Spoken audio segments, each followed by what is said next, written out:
First story is titled, Am I the a-hole for refusing to take in my father's daughter? My father cheated on my mother and got another woman pregnant. Mom immediately filed for divorce. He went on to marry the other woman. My dad didn't have much custody of me when I was little. He was nice and tried really hard, but my mom was my primary custodian and there was nothing that I wouldn't do for her. I guess the fact that he always disrespects my mom, acts like she is the reason he cheated, just made me hate him. My mother also strictly told my father that I am not to have any contact with his wife/child. This happened when I was 5. I am now 20. Right now, I don't have any family except for my father, with whom I have got all contact with. He didn't come to my mom's funeral, and that was the last straw for me. Few months ago, my father's daughter, Tracy, contacted me. Turns out that she has lost both her parents to the pandemic. She was about to go into foster care and begged me to help her. I told her very politely that I do not want to have any contact with her, and that she cannot possibly expect me to take care of her when I am just a broke college student. She told me that she had plans and she would work, and all I have to do is not let her go into foster home. She told me that she will take care of herself.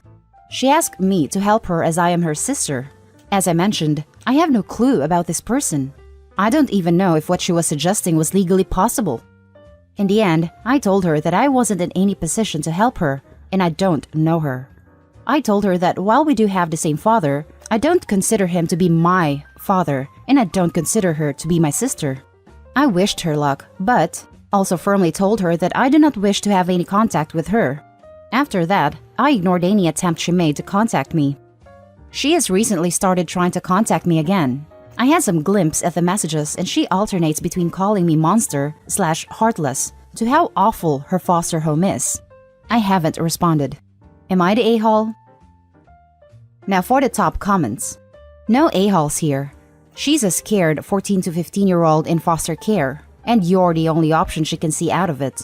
It sucks, but you aren't wrong. You don't have to have a relationship with her, and it's not like you were in any position to take care of her. It's a sucky situation, but it's probably best if you ask her to stop messaging you, and if she doesn't, block her.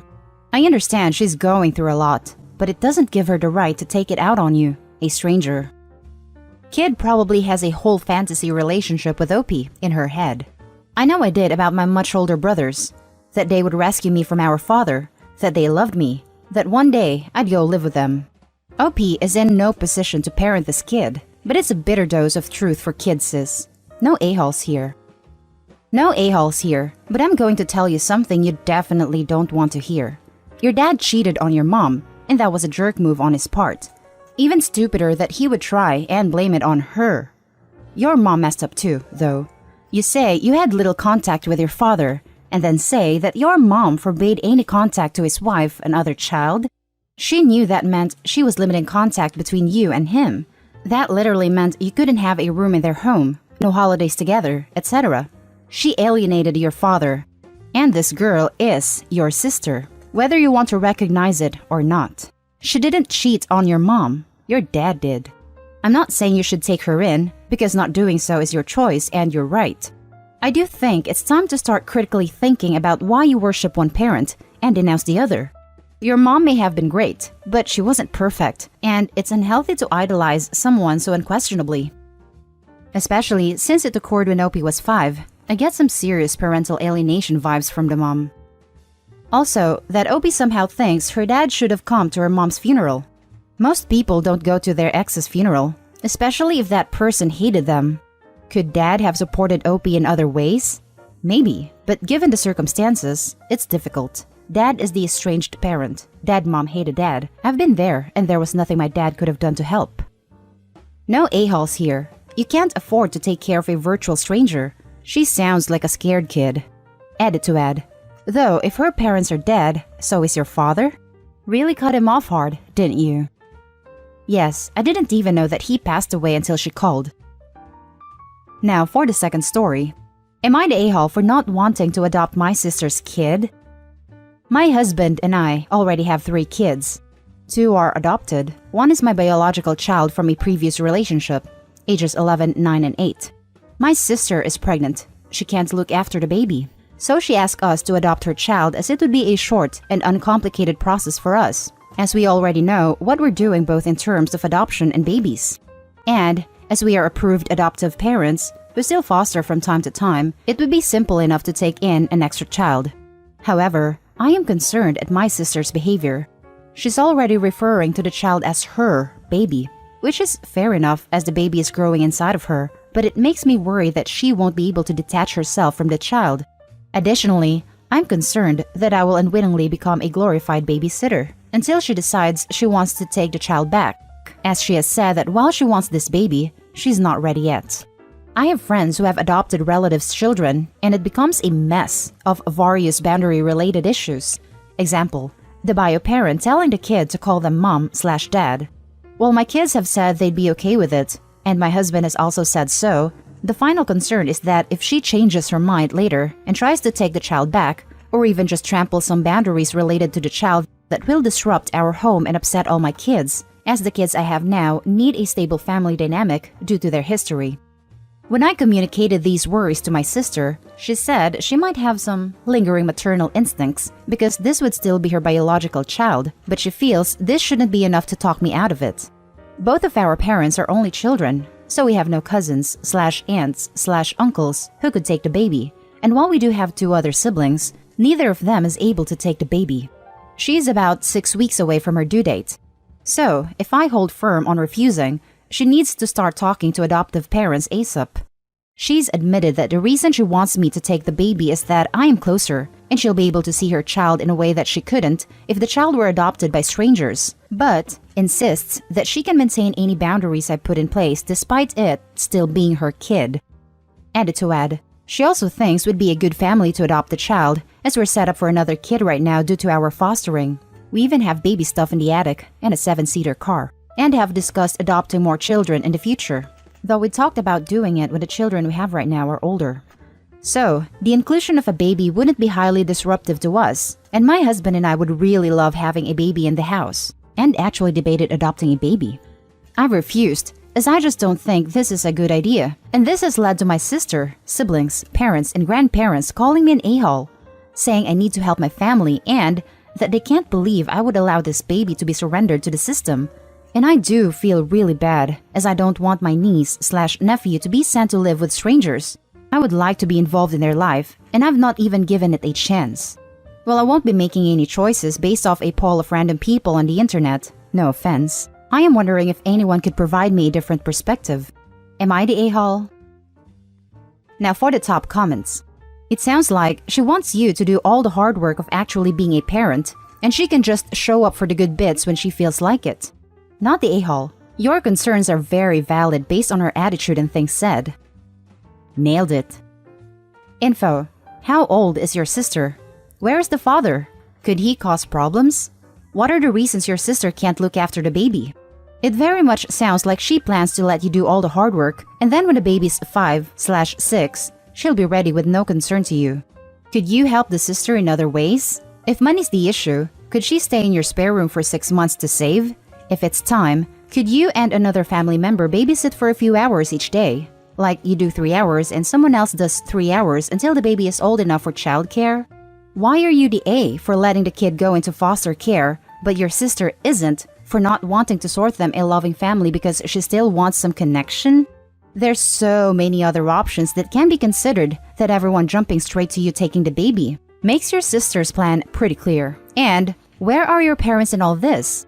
Why can't they look after the child for 2 to 3 years until your sister is ready?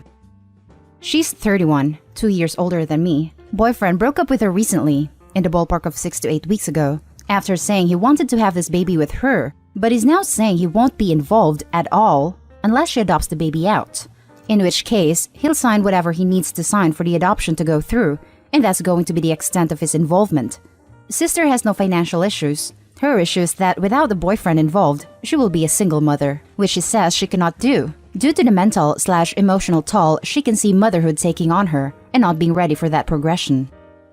Not the a-hole. She can try an open adoption if she really wants to see her baby, but you shouldn't take in a child if you have so many reservations. Even with open adoptions, the birth parent doesn't get to see the child whenever they want. It's normal only a number of visits throughout the year, which is the reason the sister doesn't want another couple because she won't have free access to the child. Not the a-hole. I really feel for your soon-to-be nephew/niece. Is it possible for any of your other siblings to adopt? Or your parents or grandparents? I mean, they can't necessarily call you out if they're not willing to put up.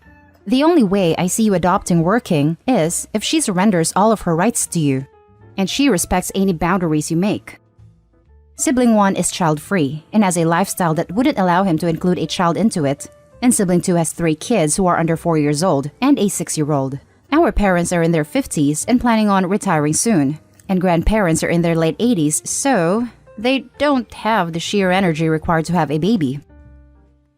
Now for the last story. Am I the a-hole for refusing to have any contact with my late husband's affair child? This is a long story, so buckle up. 7 years ago, my husband passed away. A few months after he passed away, a 15-year-old teenager came to my house. She revealed that she was his daughter. His name isn't in her birth certificate, but he really stepped up after he found out that her mom died when she was 10. She went to live with her grandmother, and my husband paid her grandmother each month to help with the expenses. After my husband died, the payments stopped and her grandmother threw her out. After being homeless for a couple of weeks, she came to my house. This was a pretty big shock to me, and I cannot stress how much I didn't want this person in my house. At the same time, I couldn't leave a child homeless. So I told her that I would help her and give her a place to stay. I also warned her that I only want to help her out, and that I am not taking any maternal role and she shouldn't expect me to. She agreed. She stayed at my house from the years of 15 to 18. My kid had already gone off to college, and I didn't mind. I never acted on the resentment I felt, but at the same time, I refused to do anything that could be considered parent-like. I pretty much only provided her with food and gave her a place to stay. That's it. She left when she was 18. I didn't have any contact with her after she left. She's now 20, and she contacted me recently. She wanted to connect, and she told me that I am the only mother figure she has. She wanted to bond with me, and she wanted me to consider her a daughter to me. After some contemplation, I reminded her that it wasn't a role I was willing to take, and that it was something I warned her about very early on. I helped her because she needed it, not because I loved her. She cried and told me that it wasn't fair and I wasn't giving her a chance. The thing is, I don't think I have to. I have tried refusing politely, but she keeps pushing this, and I am about to block her everywhere. My kid, who has always refused to even talk to the girl, thinks I am right. My friends are divided on this issue. Am I the a-hole here? Now for the top comments. No a-holes here, except for your late husband. He really did drop something on you. My ex has a love child of his own. I'll say for legal reasons, allegedly. If I were in your shoes, I would have made the same choices. I wouldn't have bonded with my husband's love child, but I wouldn't have left her on the streets. I can understand her hurt, but if you can't find it in you to want to bond with her, then why force it? Would she have to force a bond with you if you wanted it and she didn't want to? Given the amount of posts on Reddit lately from people telling their partners' affair children to pound sand, I really have to commend Opie for stepping up. She didn't have to, but she put her own feelings aside for the sake of the kid, and I really respect that. No a-holes here. You are not her mother. Although, I do want to point out that it wasn't realistic of you to expect a 15-year-old orphan not to get emotionally attached to you when you were the only family she had left, and you chose to open your home to her. You could consider taking on the role of an aunt or an older friend. There is a middle ground between being her mother and going no contact, and she isn't at fault here either. I think that's asking for too much. What Opie did is even more than what a lot of people would have accepted, especially when the husband was already dead. She did her fair share. No a-holes here. She's been dealt a tough hand, but you're not responsible for her. You already did a lot to help her out. Agree, no a-holes here, but I feel worst for the girl. Husband was the a-hole, not her. She didn't ask for this, and she seems to have no one. Her sibling and the closest thing to a maternal figure she has resent her for existing. Very sad. I can't imagine what that feels like. And that's the end of this video, folks. As always, leave a comment and hit like and subscribe. And if you want more of this content, turn your notification on to get updated on the latest videos. And I'll catch you in the next one. Stay safe.